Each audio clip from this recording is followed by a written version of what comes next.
এই মা চড়ুই পাখিটা আমার কাছে তোমার বিরুদ্ধে অভিযোগ করছে। সে একটা ফোন নিয়ে কথা বলি। সালাম আলাইকুম রহমতুল্লাহ বারাকাতুহু। সালামু আলাইকুম। ওয়ালাইকুম সালাম। সালামু আলাইকুম। ওয়ালাইকুম সালাম, জি বলুন। হুজুর, আমি সিলেট থেকে বলছি। হ্যাঁ, জি বল।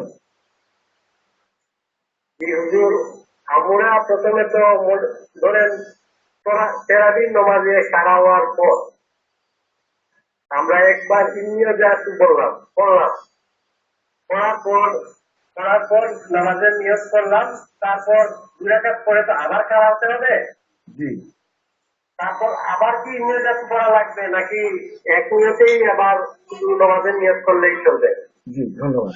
না, ওটা তো তারাবির নামাজ তো 2 রাকাত করে আপনি 2 রাকাত শেষ করে সালাম ফেরানোর পরে আবার 2 রাকাতের নিয়ত করতে হবে। আবার মানে সানা সুবহানাকা পড়ে এভাবে 2 রাকাত করে আপনাকে প্রতি 4 রাকাত পর পর একটু দোয়া করা, যেটা আমরা পড়ি সুবহানাল মুলকে, এরপরে আল্লাহুম্মা ইন্না নাসআলুকাল জান্নাত বা অন্য যে কোনো দোয়া আপনি করতে পারেন।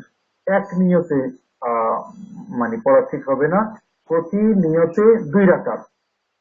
এভাবে 10 নিয়তে 20 রাকাত তারাবির নামাজ পড়বেন। শরীয়তে শুধু এতটুকু আছে, প্রতি 4 রাকাত অন্তর অন্তর আপনি একটু অবসর নেবেন। সেটা দোয়া হতে পারে, নীরবে বসেও থাকতে পারেন, বা দোয়া খেয়ে তসবিহ তাহলিলও পড়তে পারেন। সেই জন্যই তো তারাবি বলা হয়।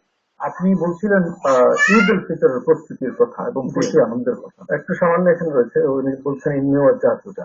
জি, জানামাজে দাঁড়ানোর যে দোয়াটা আমরা পড়ি, না ওটা একবার, ওটা তো বারে বারে আল্লাহ না, ওটা একবার। ওটা জানামাজে দাঁড়াবার সময় যে পড়লেন, যত রাকাত তিনি নামাজ পড়তে পারে পরে এই দোয়াটা আর করতে হবে না। ঈদের প্রস্তুতি, ঈদের প্রস্তুতি যেটা যেটা মূল হাদিসের মধ্যে যেটা তাগিদ দেওয়া আছে সেটা হলো সৎপথের ফিতর। এটা কিন্তু ঈদের পূর্ব প্রস্তুতির মধ্যে মেইন পূর্ব প্রস্তুতি হলো এটা। সৎকার ফিতরটা তার ঈদগাহে যাওয়ার আগেই আদায় করে করে দেওয়া। তবে সেটার কিতাবের মধ্যে এটা ঈদের দিনের আগে পরিশোধ করার উত্তম বলা আছে, কারণ ওই গরিব মিসকিন যারা ঈদের আনন্দ উপভোগ করার জন্য সৎপথে শরীয়তে প্রবর্তন করা হয়েছে, এদের কাছে যদি ঈদের আগের দিন বা তার আগের দিন যদি যায়, তাহলে তারা তাদের পারিবারিক কেনাকাটা করার সুযোগ পাবে। এটা হলো এক নম্বর। প্রশ্ন আছে, আমরা নিয়ে নিই।